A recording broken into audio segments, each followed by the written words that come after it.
বুবলির ভক্তদের জন্য খুব দুঃখজনক একটি দুঃসংবাদ নিয়ে হাজির হলাম আজকে। বুবলি খুব অসুস্থ, খুব লাইফ সাপোর্টে আছেন। কি বলবো এবার, কি বলবেন আপনারা? বুবলি অপু বিশ্বাসের এই কর্মকাণ্ড দেখে বুবলির রীতিমতো লাইফ সাপোর্টে চলে গেছে। আদৌ কত পার্সেন্ট বাঁচার সিউরিটি আছে জানি না, বাট খুব সিচুয়েশন খারাপ। কেননা অপু বিশ্বাসের কাছে এক এক করে যে পর্যায়ে চলে আসছে, যেমন কাজ, সেলিব্রেশন, সব কিছুই অপু বিশ্বাস যেভাবে হাতিয়ে নিচ্ছে, সেই সব কিছু দেখে রীতিমতো শবনম ইয়াসমিন বুবলি হসপিটালে ভর্তি হয়েছেন এবং এতটা গুরুতর অসুস্থ যা মানে কি বলবো, একদম লাইফ সাপোর্টে চলে গেছেন। সিউরিটি নেই আদৌ বাঁচবে কি না।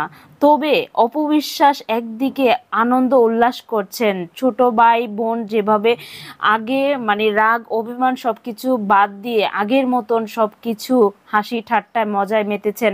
এবং বাড়ি সাহকের সাথে যে দ্বন্দ্ব ছিল, যে ক্লাশ ছিল, সে দ্বন্দ্ব ভুলে বাড়ি সাহক অপু বিশ্বাস আবারও এক হয়ে গেছেন, গৌতম সাহা অপু বিশ্বাস এক হয়ে গেছেন। মানে এক এক করে বুবলির হাত থেকে সব কাজ বেরিয়ে যাচ্ছে।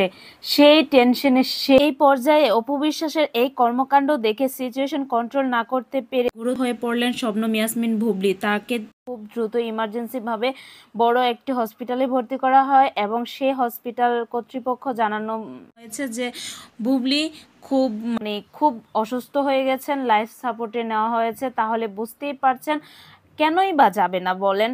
অপু বিশ্বাস গৌতম সাহা যেভাবে আগের মতন ভাই বোনের যে কেমিস্ট্রি থাকে সেভাবে আবার ফিরে এসেছেন এবং অপু বিশ্বাস যেভাবে নিজেকে আপডেট করছেন, পরিবর্তন করছেন, প্রত্যেকটা নায়িকার কাজ অপু বিশ্বাস খেয়ে দিয়েছে। এক কথায় অপু বিশ্বাস সব কিছুই দাপিয়ে নিচ্ছে, শাকিব খান থেকে শুরু করে সব কিছু। মাহফুজুর রহমান কিন্তু আপনারা জানেন বুবলির সাথে কাজ করেছে, মাহফুজুর রহমান কিন্তু অপু বিশ্বাসের কাছে চলে আসছে, কেননা বুবলির কর্মকাণ্ড দেখে সে আগে থেকেই পাশ কাটে চলে গেছে। গৌতম সাহ কাজ করেছে, অপু বিশ্বাসকে ছেড়ে গৌতম সাহ বুবলিকে নিয়েছে, বুবলির কাছ থেকে চলে আসছে। তবে আপনাদের কাছে এই বিষয়টি কেমন লেগেছে অবশ্যই কমেন্টে জানাবেন। ভালো থাকবেন সবাই, আল্লাহ হাফেজ।